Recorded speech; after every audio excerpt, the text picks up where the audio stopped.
Hi, Matt again. Right, a few months ago on YouTube, a few people were putting up their pile of shame. The amount of stuff that they got piled up over the years that they hadn't got around to assembling or painting, etc., etc. And I thought, well, I don't know, I'm probably a bit of a rare breed, really, in that I don't really have a pile of shame. I've got a few unpainted minis that are assembled and in boxes. But I don't have anything that's still in a box, that's still on a sprue, that's unpainted. I think the only thing I've got at the minute that I would like to assemble is the latest War Games Illustrated sprue, which was quite a nice group of Immortals Greeks. Okay, so I might get those guys done in the next few days. Well, they were free with the magazine, so I didn't really pay for those. So I haven't really got a pile of shame, but what I have got, perhaps, is a table of shame. And here is the table of shame. So the table of shame, I think we've all got a table of shame as well, but I haven't got a pile of shame, so I'm going to just take you around the table of shame. So the table of shame, on the right hand side, a few spray cans, okay, Corax White, lead belcher. I've used lead belcher on all of the Wars of the Roses, Men at Arms, etc. That's pretty much why I've got that, and for another reason I'll show you in a moment. Some paintbrushes that probably should be back in the container, the tidy up. My trusty knives. I always use a Stanley knife. Always. I use it for everything. Small work, cutting pieces off sprues, tidying stuff up, because it just fits so nicely in your hand. Okay. Yep, Stanley knife. Takes me back to my old days as a soccer casual. No, not really. Never used it. Okay. Don't phone the police. Okay, and right, so going over here, spot lamp so I can see what I'm doing half the time. In the corner we got some Tyranids. Now they're not really not mine. My kid bought those for Christmas a couple of Christmases back because he wanted to assemble them, but he doesn't really like painting, so he didn't bother painting them. So I've ended up with them, and I don't want to paint them either because I'm not a Tyranid player. So they're just sitting around waiting to be painted. A few magnets that I used on Aeronautica Imperialis planes. Washes from Iron Painter, and a few paints there. The paints that I'm tending to use at the moment, okay, they kind of creep around towards the painting table itself. The GW paints are all pretty much contrast paints, almost 100% contrast paints. Okay, and there's a nice GW paint rack which has no paints in it because all the paints just kind of migrate across the table and never seem to find their way back in the paint rack. And if I put them all back in the paint rack, I can't see what they are anyway. So they just migrate back across the table again. Okay, there's a few of those new epic scale Warlord Confederates and not Confederates, ACW. Yeah, these guys.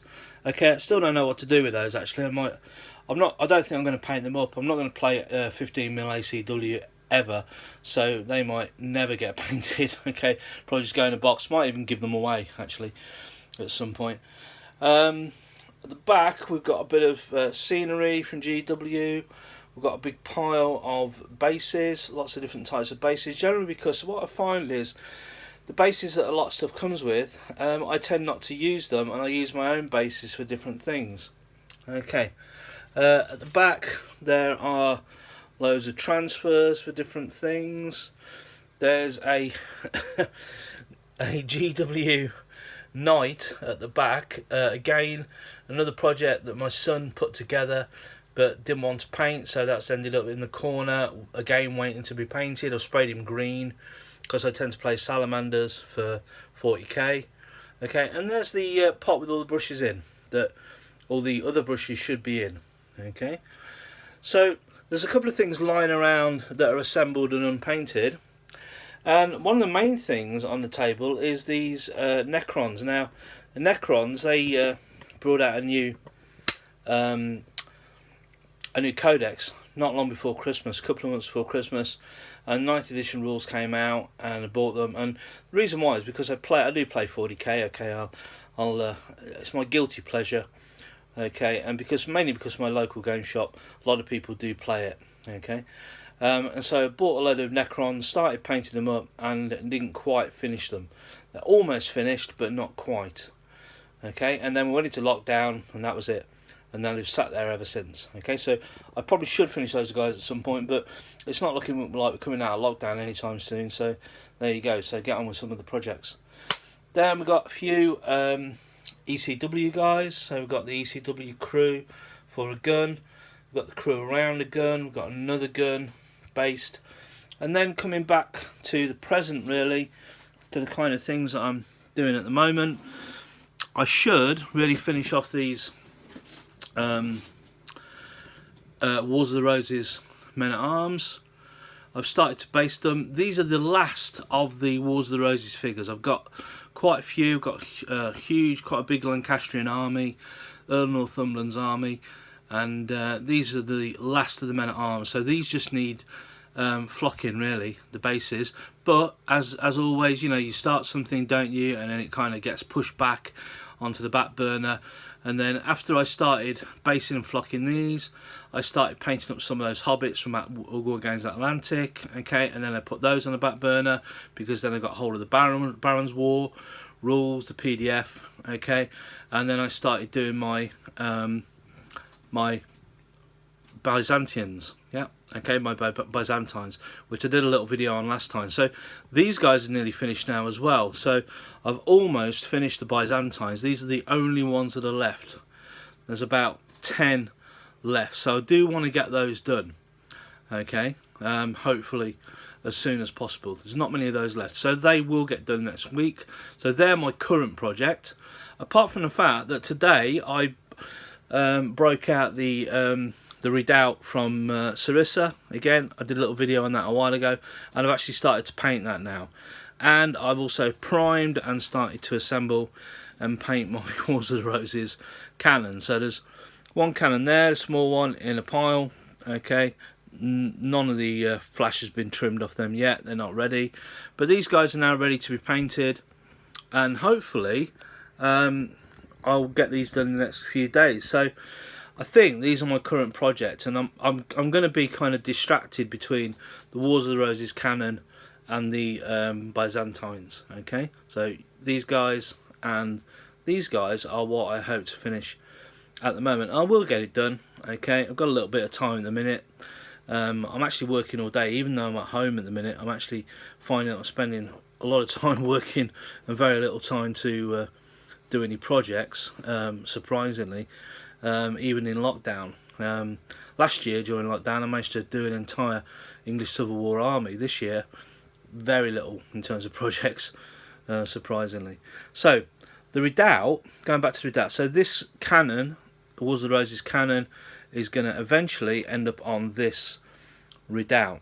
Okay, so what I've done with this redoubt so far is I have basically I've just given the, it's all MDF anyway, so it comes as wood, but I've painted the planks with skeleton horde, so just to give them a slightly darker shade. Okay, so they've got a little bit of standout. I might give them another coat actually, because they're still a bit light. Okay, the base, I've glued the base together now. Okay, it's all everything's together, so it's not going to fall apart.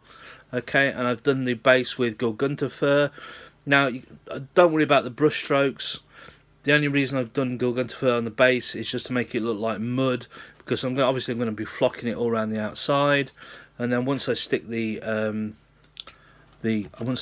guys in, okay, you won't be able to see the middle anyway. So I'll be sticking that on, and then I'll be flocking it all the way around the outside, or I might flock it before I stick this on actually, make it a little bit more simple.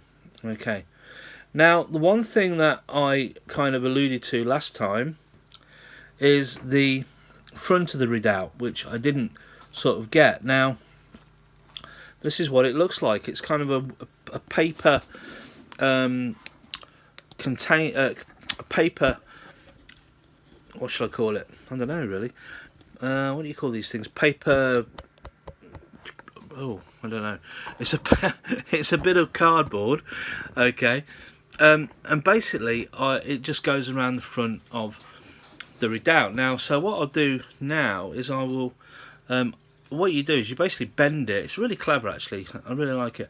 You basically bend it. It's got lots of little cuts in it. You bend it so it goes all the way around the front of the redoubt, and then you just stick it on, okay, and it just should just hook onto the fronts of the redoubt. So there's little pegs at the front, so little pegs go into the little holes, okay, and then there we go.